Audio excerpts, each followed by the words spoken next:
अयोध्या में 5 अगस्त को भगवान श्री राम के भव्य मंदिर के भूमि पूजन की घोषणा के साथ ही देश भर में अयोध्या आंदोलन से जुड़ी यादें भी ताज़ा होने लगी हैं। 1992 की कार सेवा में भाग लेने वाले कार सेवकों ने न केवल असहनीय कष्ट सहे अपितु दर्जनों लोगों ने अपने प्राण भी न्यौछावर कर दिए। 1992 की कार सेवा आंदोलन में विवादित ढांचा गिराने के बाद जब रामलला को पुनः ढांचा स्थल पर विराजित किया गया था, तब वहां मौजूद उज्जैन के चित्रकार ने अपने पास मौजूद बैनर के कपड़े की सहायता से रामलला के आसपास अस्थायी मंदिर जैसा बना दिया था। ये शख्सियत है बाबा सत्यनारायण मौर्य। मूलतः राजगढ़ जिले के निवासी बाबा मौर्य वर्षों से इतिहास के अनछुए पहलुओं को कैनवास पर उकेरकर उन्हें प्रदर्शनियों के माध्यम से देश विदेश के लोगों तक पहुंचाने के अभियान में जुटे हैं। देश के अलग अलग स्थानों पर रहने के बाद बाबा 10 वर्षों से इंदौर में ही रमे हैं। डिजियाना न्यूज से चर्चा में उन्होंने राम जन्मभूमि आंदोलन से जुड़ी अपनी यादें साझा की। लगभग 5 दशक से उम्मीद और इंतज़ार जो है अब ख़त्म होने वाला है। राम भक्तों का यह इंतज़ार लगभग 500 वर्ष पुराना है। हाल ही में अब राम जन्मभूमि पर मंदिर के निर्माण के लिए देश के प्रधानमंत्री नरेंद्र मोदी भूमि पूजन करने जा रहे हैं। इस लंबे इंतज़ार और इतने लंबे संघर्ष में जिन लोगों ने अपनी बलिदानों की आहुति दी है, किस तरह का संघर्ष रहा, इसकी कथा और इसकी गाथा हम आपको ऐसे ही उस संघर्ष में शामिल शख्स के माध्यम से सुनाने जा रहे हैं, बताने जा रहे हैं, जिन्होंने उस संघर्ष में अपना बलिदान दिया है, अपना योग दिया है। आइए ले चलते हैं हम सत्यनारायण मौर्य जी। हालांकि अब बाबा सत्यनारायण मौर्य जी हो गए हैं, और उस समय जब संघर्ष की बात की जाए तो चित्रकारिता की जाती थी और नारा दिया था बाबा सत्यनारायण मौर्य जी ने, जिस तरह से नारा दिया था कि कसम राम की खाते हैं मंदिर वहीं बनाएंगे। यह नारे को शुरुआती दौर में सत्यनारायण जी ने ही दिया था और तभी से यह नारा आज तक चला आ रहा है। बाबा जी, स्वागत है आपका डिजियाना न्यूज़ में। पहले तो सबसे पहले आपको शुभकामनाएं देना चाहूँगा, क्योंकि सब जो लंबे समय का इंतज़ार है, 6 दिसंबर 1992 का जो संघर्ष के दौर की आप बात करते हैं, जो इतिहास में दर्ज हो चुकी है, जो आज वो सपना पूरा होने जाना है, और उससे पुरानी भी कई जो बलिदान हो चुके हैं। बिल्कुल, कई शताब्दियों का, दशकों को नहीं बोल सकते, शताब्दी को बोल सकते हैं, क्योंकि अभी अभी का जो हमको इतिहास पता है वो तो हम 6 दिसंबर 1992 का देखते हैं, 90 का देखते हैं।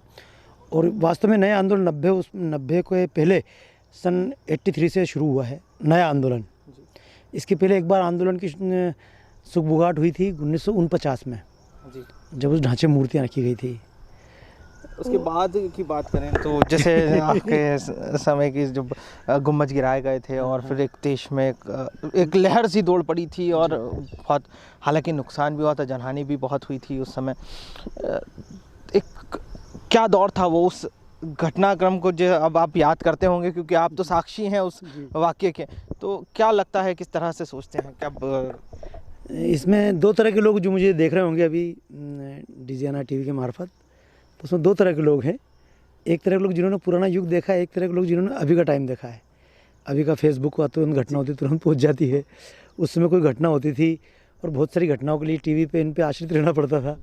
तो अब मैं खुद देखता हूँ उस समय काम करना कितना कठिन था। आज मैं जब मंच पे पेंटिंग करता हूँ, 2-2 मिनट के अंदर पेंटिंग बन के तैयार हो जाती है, तो लोग पूछते हैं इतनी फास्ट पेंटिंग कहाँ से सीखी? तो आपके चैनल के हमारे मित्र जो है प्रतीक जी, वो भी जानते हैं। पहले हम जब पेंटिंग किया करता था मैं दीवारों पे, तो हमको डर होता था पुलिस पकड़ ना ले। मध्य प्रदेश में मेरे लिए उस समय संकट था, यहाँ की सरकार भी खिलाफ थी, और जो हम नारे बहुत लिखते थे सच्चाई के नारे, आज लोग उनको बोलते हैं सांप्रदायिक है या ये है। लोग राम मंदिर को अब बोलते हैं भाई ये तो मुसलमान के खिलाफ है। तो मैं शुरू से बोलता आया, रावण दहन किसी भी ब्राह्मण का अपमान नहीं है। रावण को जलाने से किसी मुसलमान का अगर अपमान नहीं होता है, तो बाबर का ढांचा गिराने से किसी मुसलमान का अपमान भी नहीं होना चाहिए। रावण का ढांचा ढाने से किसी ब्राह्मण का अपमान नहीं होता है, रावण का मूर्ति जलाने से, तो बाबर का ढांचा गिराने से मुसलमान का अपमान कैसे? तो ये सोचने की बात थी। और दूसरी बात, मैं इसको शुरू से इस मुद्दे को ऐसा मान के चल रहा हूँ तब से, क्योंकि इस आंदोलन के गीत लिखने का, कैसेट्स बनाने का, और भी पोस्टर्स, दीवारों पे बैनर वगैरह सब बनाने का जो मौका मिला, तो मैंने एक बात हमेशा कहा कि मंदिर केवल मंदिर नहीं है, अगर सोचा जाए तो तब भी मैं कहता था और आज भी वो बात ऐसी स्थिर है, क्योंकि तब भी विरोध करने वाले थे, अब भी विरोध करने वाले थे। पहले किसी तरह से तोप ले जाकर, तलवार ले जाकर मुगलों के टाइम पे मारने वाले लोग थे, बाद में गोलियां लेकर राम जन्मभूमि के लिए मारने वाले आ गए, बाद में अभी कैमरा और ये ले लेके मारने वाले आ गए, अब टीवी चैनल वाले अभी जिन के पास जा रहे हैं, क्योंकि ये तो लोगों के लिए मसाला बन गया ना, हमारे लिए मसाला नहीं था। तो मैं हमेशा एक बात बोलता था, मंदिर नहीं इमारत केवल मान बिंदु है भाई। ये मंदिर जो है, लोग बोलते मंदिर बनाना क्यों ज़रूरी है, मैं बोलता मंदिर तोड़ना क्यों ज़रूरी था। उस समय तो जगहें कितनी खाली थी, तब थोड़ी जगह खरीदनी पड़ती थी। बाबर कहीं पे भी इससे बड़ी मस्जिद खड़ी कर सकता था, लेकिन वही मंदिर तोड़ा क्यों गया? काशी का मंदिर वही क्यों तोड़ा गया? मथुरा का मंदिर भी वही क्यों तोड़ा गया? और दूसरी बात, आपको एक बात पता नहीं है, वो सबसे बड़े मूर्ख हैं मैं इसलिए आपको बोल रहा हूँ, इस पूरे आंदोलन जुड़ा रहा तो चूँकि मेरे अपने शब्द थे, मेरा जिसको बोलते हैं आक्रोश है। जब मैं अयोध्या में गया था तो मेरे सामने खुदाई चल रही थी ज़मीन की, और उसमें से पत्थर निकल रहे थे, उसमें मूर्तियाँ निकल रही थी पुराने की। लेकिन दिल्ली में बैठ के कहीं अर्जुन सिंह, कहीं कांग्रेसी नेता, कहीं बड़े बड़े इतिहासकार बाहर से ला कर रख दी होगी। तो मैं तो अयोध्या घूमते हुए गया था, लेकिन जब इनने झूठ बोला तो मुझे ऐसा लगा इनने पूरे देश के नेताओं ने मुझे चैलेंज किया है। भाई मेरा क्या काम था, मुझे किसी ने निमंत्रण तक बुलाया नहीं था, लेकिन कई बात कोई दिल पे लग जाती है। बोली होगी लाडकलाई ने, किसी ने बात भगत सिंह के दिल पे लग गई, हमारे दिल पे लग गई थी कि सारे नेता झूठ बोल रहे हैं। जब मेरे सामने ज़मीन में से मूर्ति निकल रही है और ये बोल रहे बाहर से लाखी रखी, तो फिर उसके बाद फिर मेरे अंदर का जो कलाकार था, मैं तो यहाँ उज्जैन के पास का ही था, उस समय चित्रकार था, एमए किया था, तो फिर मैं निकला। मेडलिस्ट हैं आप चित्रकारिता में और राजगढ़ के रहने वाले हैं। हाँ, तो फिर वहाँ से अयोध्या तक का सफ़र अचानक भाई पुलिस ने पहुंचा दिया ना मैं उज्जैन में दीवारों पे लिखता था, उज्जैन की थाने की दीवार पे भी हम तो जो सच है वो सच लिख रहे हैं। मैं तब भी सच बोलता था, आज भी सच बोल रहा हूँ कि मुगलों तुर्कों ने सब मंदिर जानबूझकर तोड़े और मस्जिद वहाँ बनाई, मंदिर के प्रमाण भी छोड़े। ये मेरे लिए चिढ़ की बात थी। अगर उन्होंने राम जन्मभूमि मंदिर पूरा साफ़ कर दिया होता तो कोई बात नहीं, लेकिन मस्जिद बनाई, लेकिन मस्जिद में पुराने मंदिर के चिन्ह रखे। कई सारे मस्जिदें ऐसी बनी जिनमें हमारी मूर्तियों की सीढ़ी बनाई ताकि उन पर रख के नमाज़ पढ़ने जाएँ। काशी का मंदिर तोड़ दिया, लेकिन पीछे की दीवार खड़ी कर दी जिसमें मतलब पुरानी मूर्तियाँ लगी हुई है। तो ये सब इसलिए किए थे हम अपमानित होते रहे। तो मुझे लगा कि ये तो मेरे लिए चैलेंज हो रहा है। तो फिर मैं यहाँ पेंटिंग करता था, यहाँ फिर पुलिस पीछे पड़ गई थी। मैंने कहा कहाँ जाएँ, तो फिर मुझे लगा भागो। तो घूमते घूमते मैं अयोध्या पहुँच गया। तो मैंने अयोध्या में पेंटिंग शुरू कर दी। जब अयोध्या में पेंटिंग शुरू करी थी, फिर अयोध्या में कुछ दिन तक ही पेंटिंग करी।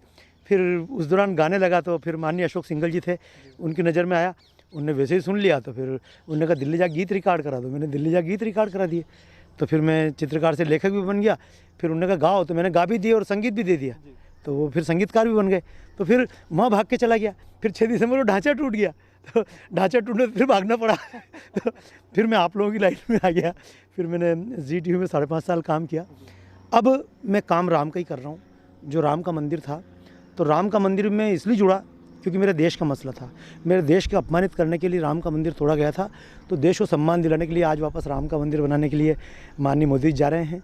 और चूँकि माननीय मोदी जी के साथ भी काम करने का 8-10 साल मुझे मौका मिला, उनके जितनी भी कैसेट्स थी या गीत और नारे, उनके साथ भी मैंने काम किया। और अब मैं एक अलग काम में लग गया हूँ। पूरी दुनिया में भारतीय संस्कृति को जो उपहास उड़ाया जाता है टीवी के द्वारा, फिल्मों के द्वारा। अब आप बताइए कि शिवलिंग पर जल चढ़ाएं, तो अरे शिवलिंग पर जल चढ़ाने का वैज्ञानिक महत्व है जी। बरसात में हमारे यहाँ आयुर्वेद में लिखा हुआ दूध नहीं पीना चाहिए, भादों के महीने में दही नहीं खाना चाहिए, सब लिखा हुआ है। किसके साथ क्या नहीं, दूध के साथ मछली नहीं खाना चाहिए, उड़द की दाल नहीं खाना चाहिए। ये सब हमारे यहाँ नियम बने हुए हैं आयुर्वेद के हिसाब से। आयुर्वेद के हिसाब से अगर सावन में दूध ना पिएँ या दूध को जल में डाल दें तो जल शुद्ध होता है, नियम है। लेकिन अभी आमिर खान दूध की मजाक उड़ा सकता है, लेकिन जब वो हज करने जाता है तो 5 पत्थरों तक शैतान को मारता है। वो क्या नासा ने इसको बताया है कि इसको मतलब 5 पत्थर मारने से क्या होगा? हमको उपदेश देंगे तमाम टीवी चैनल वाले, तमाम रेडियो वाले कि शिवलिंग पे दूध मत चढ़ाओ, इससे बच्चों को नुकसान होगा। 1 बूंद दूध चढ़ा दो, बाकी बच्चों को बांट दो। किसी मुसलमान को बोल के देखे कि 1 बूंद खून बकरे का मतलब अल्लाह को चढ़ा दो और बाकी अर्पित कर दो? ये कोई नहीं बोलेंगे। अगर मान लो गुड़ी पड़वा पे पटाखे फोड़ेंगे, दिवाली पटाखे फोड़ेंगे, सबको चिढ़ आएगी। अपने मध्य प्रदेश के अखबार भी दिवाली पर पटाखे मत फोड़ो, प्रदूषण होता है। और जो 1 जनवरी को पटाखे फूटते हैं क्रिश्चियन नव वर्ष पे, ये तो ये मैंने बताया ना, इस देश में जो देश के विरोध में काम कर रहे हैं, बाबर ने विरोध में काम किया था, एक मुद्दे को हमने निपटाया। अभी तो कृष्ण जन्मभूमि बाकी है, अभी विश्वनाथ मंदिर बाकी है, और उसके बाद एक मुद्दे, गो हत्या का मुद्दा बंद होना चाहिए। मैं तो मानता हूँ राम का मंदिर नहीं बन रहा है। लोग बोलते हैं मोदी जी राम के मंदिर का शिलान्यास कर रहे हैं। मैं बोलता नहीं हूँ, ये पूरा राम का मंदिर एक ईंट है जो भारत माता के मंदिर के लिए रखी जा रही है। लंबा समय बीत चुका, लगभग 28 वर्ष हो चुके हैं आपके संघर्ष को बात करें। अब जाके कैसा महसूस कर रहे हैं, क्योंकि मंदिर अब बनने जा रहा है, कहीं ना कहीं मूर्त रूप लेने जा रहा है मंदिर? जी भैया, ये मैंने बताया ना, अगर केवल मेरा सपना होता तो मैं बता सकता था। एक व्यक्ति कोई सपना पाले 2 दिन का, 5 दिन का, 10 दिन का और पूरा हो जाए तो एक अलग बात होती है। लेकिन ये तो केवल मेरा सपना नहीं, सैकड़ों कार सेवकों का सपना था। 4.5 लाख लोग इस 500 साल के इतिहास में बलिदान हो गए, जिन्होंने प्राण दे दिए। हमको तो प्राण देने के साथ आज कम से कम थोड़ा काम करने के बाद आप लोग कम से कम सम्मान भी दे रहे हैं। तो जितना सम्मान मुझे देश भर से आज लोग याद करके दे रहे हैं, मैं सारा सम्मान अपने उन कार सेवकों के, अपने उन राम भक्तों के जो इसमें बलिदान हो गए, उन सबके चरणों में चढ़ाना चाहता हूँ। और एक ही बात बोलता हूँ, चूँकि स्क्रिप्ट राइटर रहा हुआ हूँ, तो आप भी चूँकि बोलते हैं, हम टीवी पे रहते हैं, मीडिया में स्क्रिप्ट राइटिंग करते हैं, तो एक बात कहूँगा, हम कुछ बातों को शब्दों में उतार सकते हैं, लेकिन कुछ शब्द ऐसे होते हैं, भावनाएं होती है। अपने यहाँ के मध्य प्रदेश के कवि थे भवानी प्रसाद मिश्र ने कहा था, शब्द तो शोर है तमाशा है। ये समझ लीजिए तो आप मेरी भावना समझ पाएंगे। शब्द तो शोर है तमाशा है, भाव के सिंधु में बताशा है, और भाव की बात भावना से ही रहने दो, मौन ही तो भावना की भाषा है। तो इस प्रश्न पे आके मैं कई बार मौन हो जाता हूँ, क्योंकि एकदम मैं तो कह रहा हूँ अच्छा हुआ है धीरे धीरे धीरे प्राप्त हो रहा है। अगर 6 दिसंबर को ये एकदम उद्घाटन हो गया तो हो सकता है हमारा हार्ट फेल हो जाता। लेकिन मौर्य जी, बाबा जी, क्या है कि हमें मान लिया बहुत, लेकिन आपको दोबारा मैं इतिहास के गर्भ में ले जाना चाहूँगा। और उस समय जो है 6 दिसंबर की बात, 6 दिसंबर का जी, जहाँ उसी दिन की बात कर रहा हूँ मैं, उसी दिन आपके साथ में लाल कृष्ण अडवाणी जी थे, मंच संचालन किया आपने। तो कुछ यादें जो है, जो उस समय की यादें जो मैं दर्शकों को बताना चाहूँगा कि किस समय क्या था, किस तरह से हुआ था वो। अच्छा, मैं आपको बड़ी ज़ोरदार बात बताता हूँ जो किसी को पता नहीं है, क्योंकि उस समय के कैमरे फ़ोटो मौजूद नहीं है, उस समय वीडियो मौजूद नहीं है। जैसे आप जानते हैं आजकल अगर आप किसी नेता को कैमरा दिखा दो तो भाग के आ जाएगा, है ना।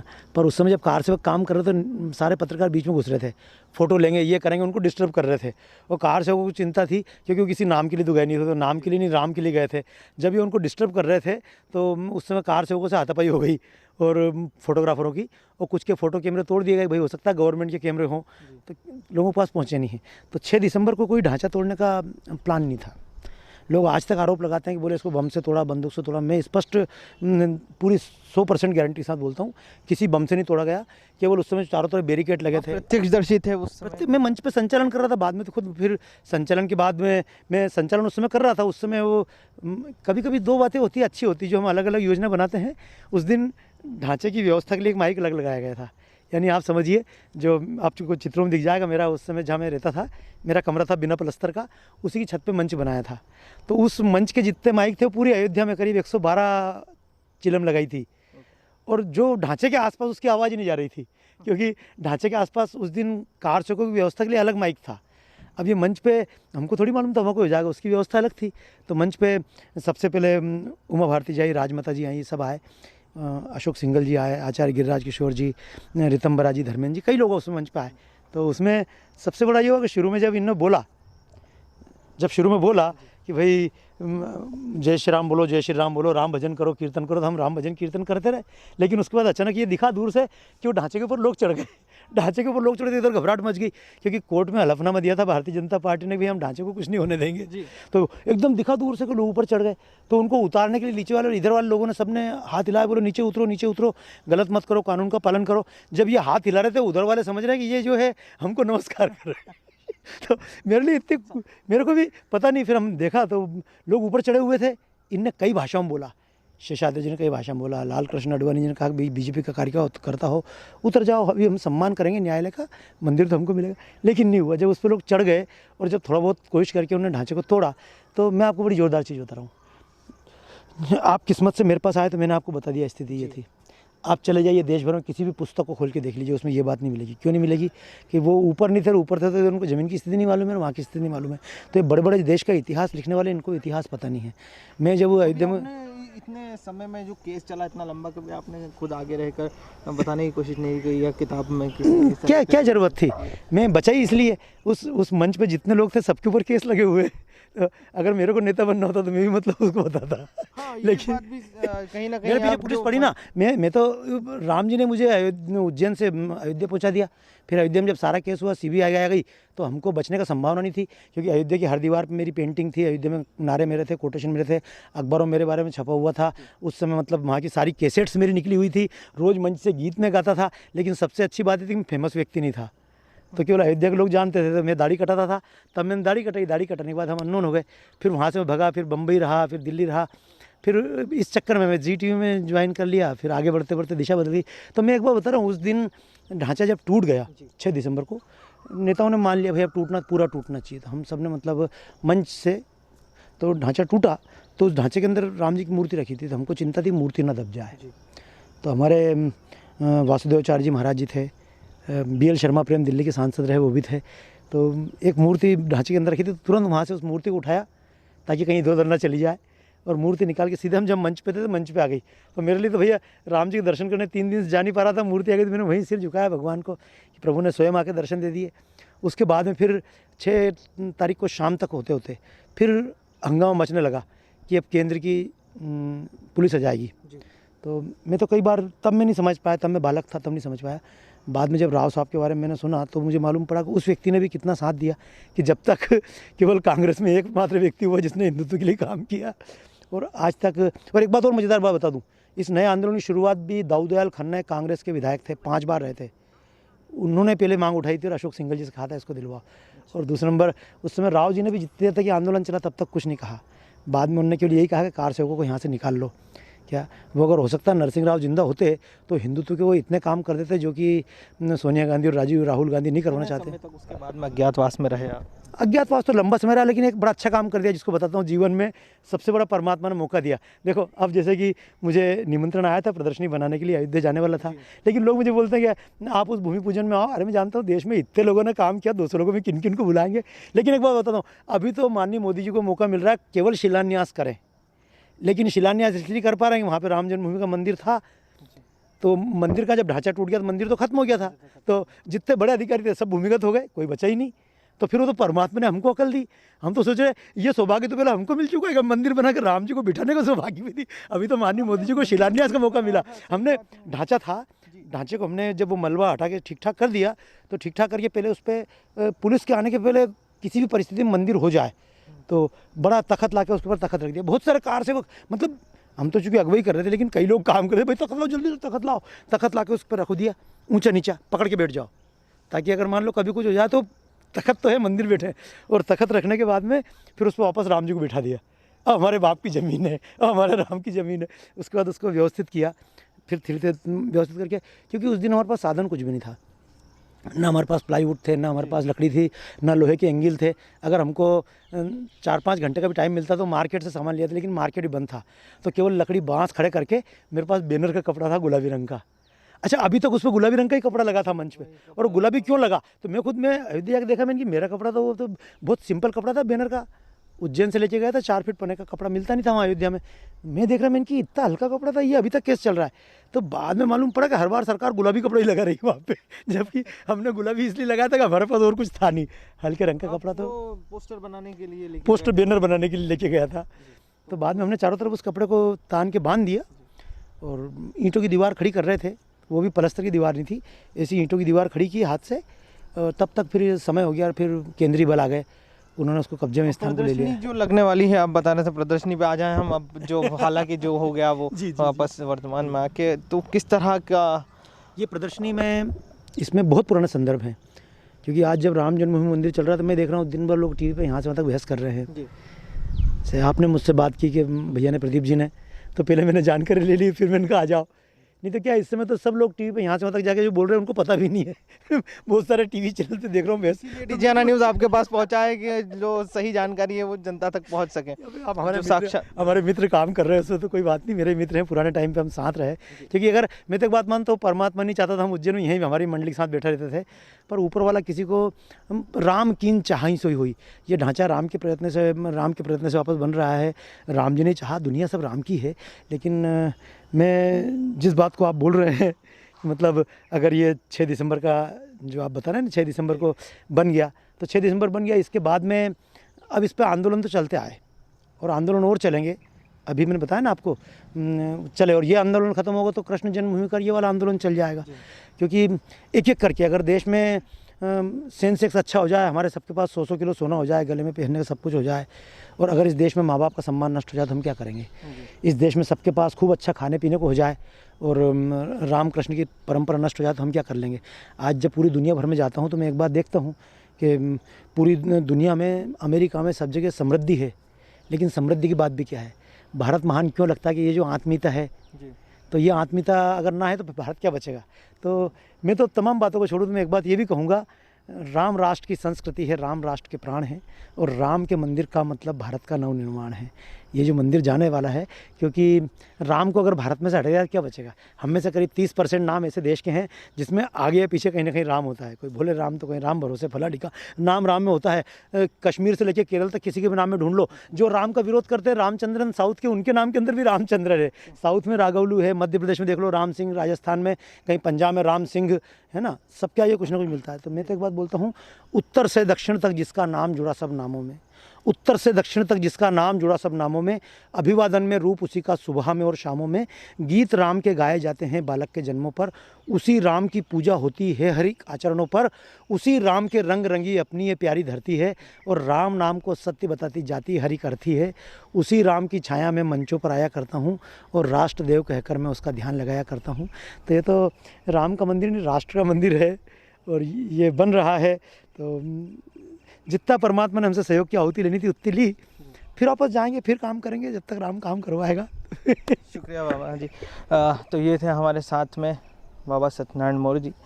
तो सिर्फ इस एक वाक्य के साथ में ख़त्म करना चाहूँगा इस बात को कि राम तेरे मन में है, राम मेरे मन में है, राम हर धड़कन में है, राम कण कण में है। आज राम का मंदिर बनने वाला है, मूर्त रूप देने वाले हैं। राम जन्मभूमि में जो है अब प्रधानमंत्री शिलान्यास करने वाले हैं, और देश के सैकड़ों करोड़ों जनता जो है, जो राम भक्त हैं, उनकी मुराद जो है पूरी होने वाली है। शुभकामनाएं। इंदौर से डीजीआना न्यूज़ के लिए मोहम्मद अली के साथ पलाश राठौर।